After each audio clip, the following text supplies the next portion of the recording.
Hoy se va a especificar sobre el tema de embriología del ángulo camerular, iris y cuerpo ciliar, bajo la conducción de Luisa Maita, nuestra residente de primer año, y bajo la asesoría del doctor Rafael Borges, médico del servicio de glaucoma. Bueno, para que empieces con tu presentación. Sí, a ver.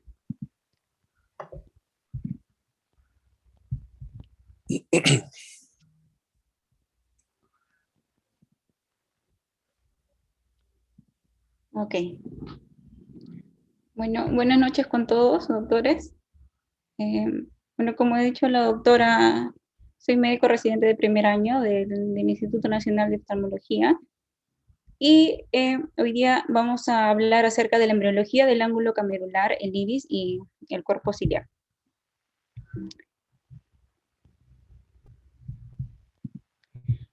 Bueno, ya en exposiciones anteriores se ha ido detallando la embriología de cada estructura, ¿no?, del globo ocular. Esos son los temas que se ha estado tratando y el día de hoy vamos a hablar específicamente del punto 5, ¿no? Iris, cuerpo ciliar y ángulo camerular. Entonces, para esta exposición se ha definido los siguientes, se ha propuesto los siguientes objetivos: conocer el origen embriológico tanto del iris como del cuerpo ciliar, e identificar las características principales y las principales asociaciones también, tanto del coloboma como la aniridia, conocer el desarrollo embriológico del ángulo camerular y identificar las principales características del glaucoma congénito, ¿no?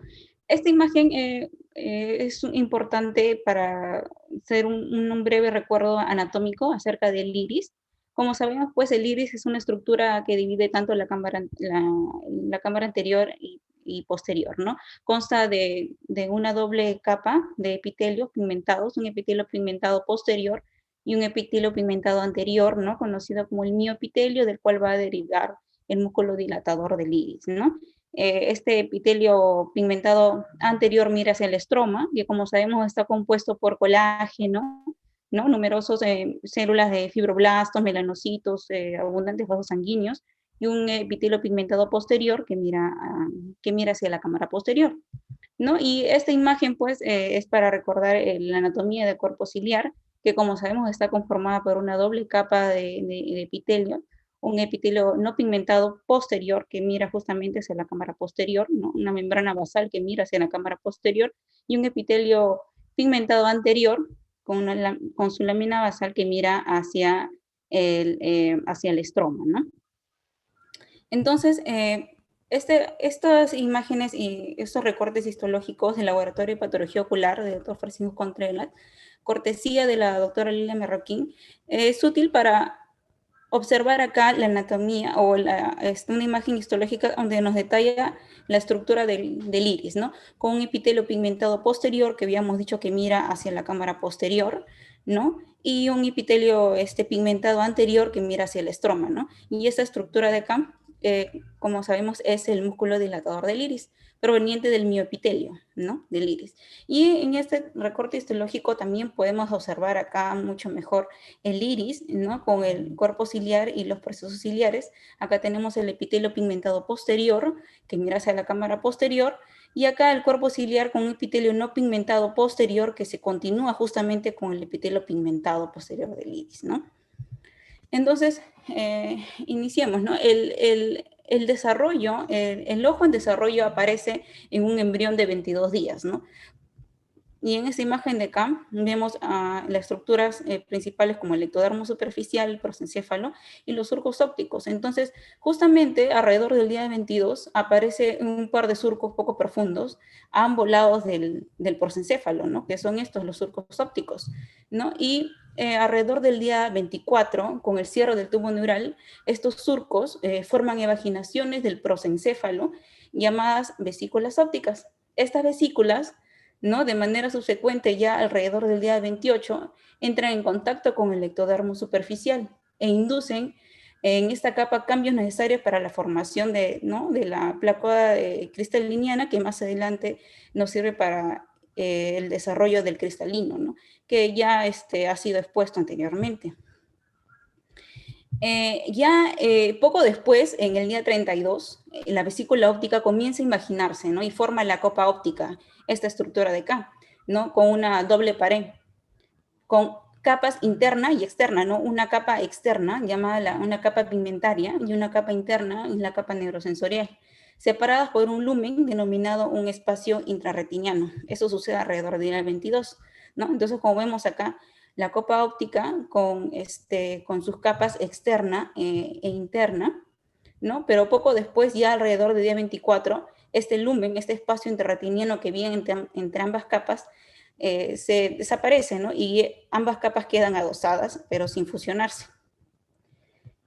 La invaginación de esta copa óptica no solo está limitada a la porción central, ¿no?, de la copa, sino también afecta en su cara inferior y va a dar lugar a la formación de la fisura coroidea. La formación de esta fisura permite a la arteria hialoidea llegar a la cámara interna del ojo, y durante la 7ª semana los labios de la fisura coroidea se van a fusionar y la boca de la copa óptica se convierte en lo que posteriormente será la futura pupila, ¿no? Esto en la 7ª semana.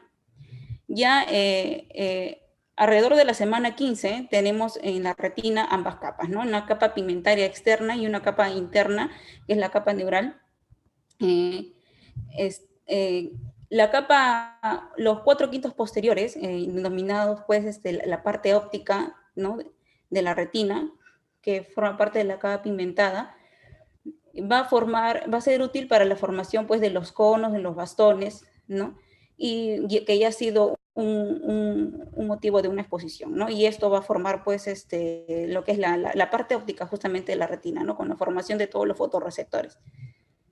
Lo que vamos a tocar principalmente es el quinto anterior, que es la porción ciega de la retina, que va a estar conformada por la porción iridia y la porción ciliar. Una porción iridia que va a dar lugar a la capa interna del iris, y una porción ciliar que va a dar justamente al cuerpo ciliar, ¿no? Entre tanto, la región ubicada entre la copa óptica y el epitelio de superficie, ¿no?, de la superficie subyacente, queda ocupada por todo un mesénquima laxo, ¿no? Este tejido, con contribución de las células de la cresta neural, va a formar los músculos del esfínter y el músculo dilatador de la pupila. Entonces, estos músculos podemos decir que se desarrollan a partir del ectodermo subyacente de la copa óptica, ¿no?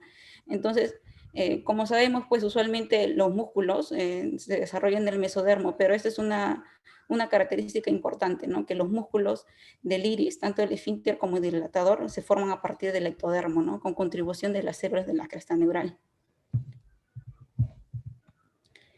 Y bueno, la porción ciliar que habíamos mencionado de la retina, vamos a reconocerlo con facilidad, ¿no?, porque tiene un plegamiento marcado que va a dar lugar a los cuerpos ciliares.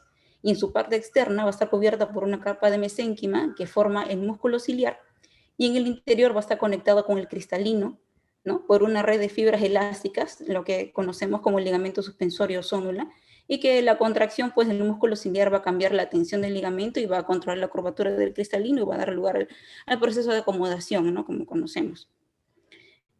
Entonces existen numerosas alteraciones congénitas originadas pues justamente en un defecto en el desarrollo embriológico. Tenemos, por ejemplo, el coloboma. El término coloboma deriva del griego justamente coloboma, que significa limitado, ¿no? Quiere decir defecto que se refiere a una muesca, a un hueco, un agujero, una grieta, ¿no?, en cualquiera de las estructuras oculares.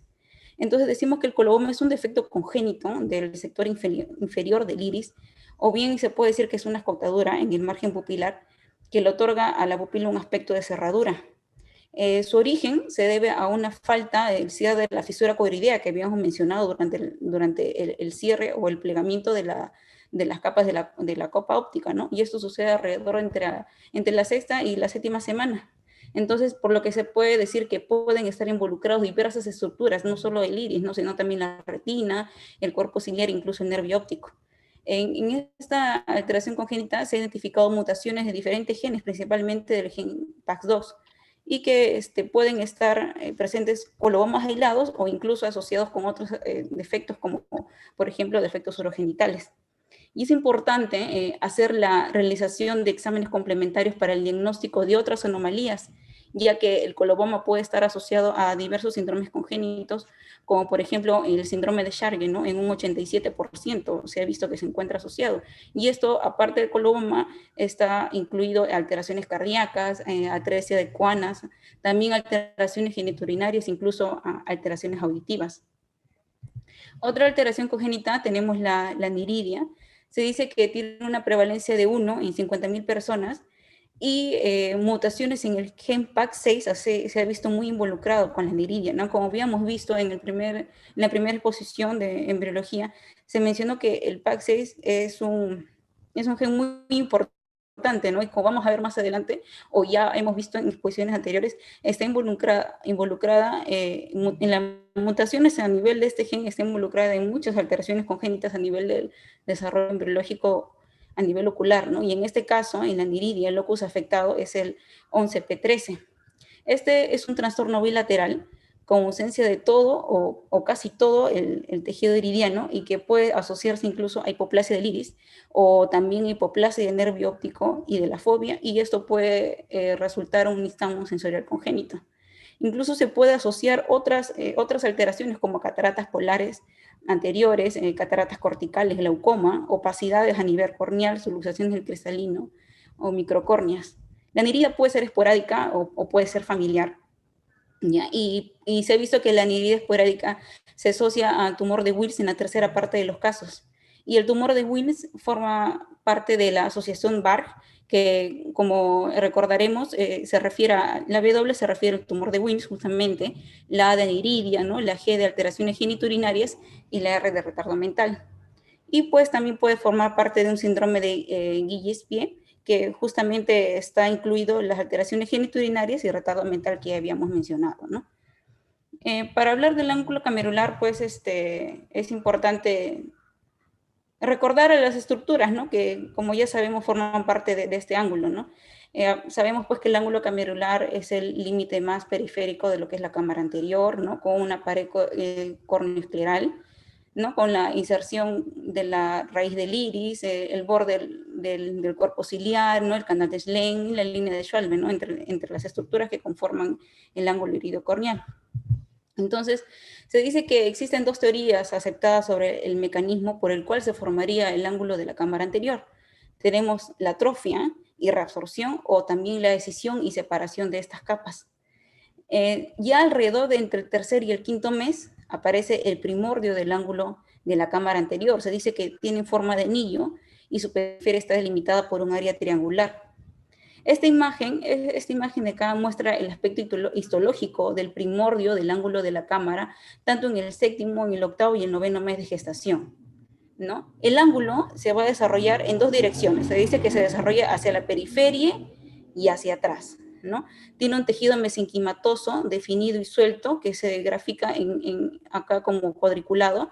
Este cuadriculado es el tejido mesodérmico y como vemos tiene una forma triangular, ¿no? Delimitada hacia adelante por la parte longitudinal del músculo ciliar y por la red trabecular escleral, y hacia atrás por la futura raíz del iris y los haces del músculo ciliar y los procesos ciliares que se van a formar, ¿no? Entonces esa es una imagen en general, ¿no? Como es el primordio del ángulo camerular. Ya en la semana 12 se puede identificar una masa distintiva de mesénquima en forma de cuña, ¿no? En forma de cuña, que va a ser posteriormente lo que es el ángulo iridocorneal, ¿no?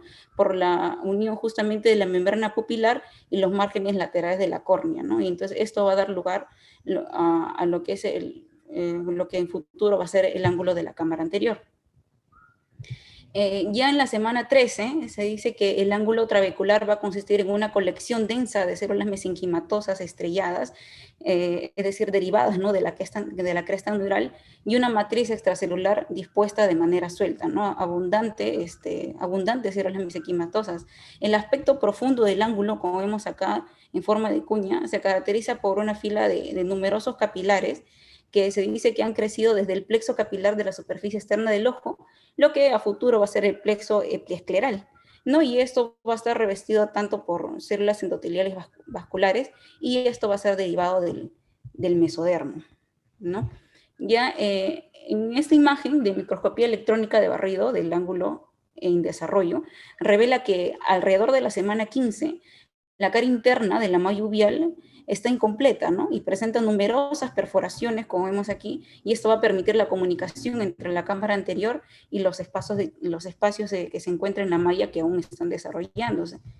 En la semana 18, el espolón escleral ya se está formando, ¿no? Con esta estructura acá es el espolón escleral, este es el cuerpo ciliar, el músculo ciliar y la malla trabecular, ¿no? Entonces, en la semana 18 ya se va formando el espolón escleral, que como sabemos es el límite posterior del ángulo iridocorneal.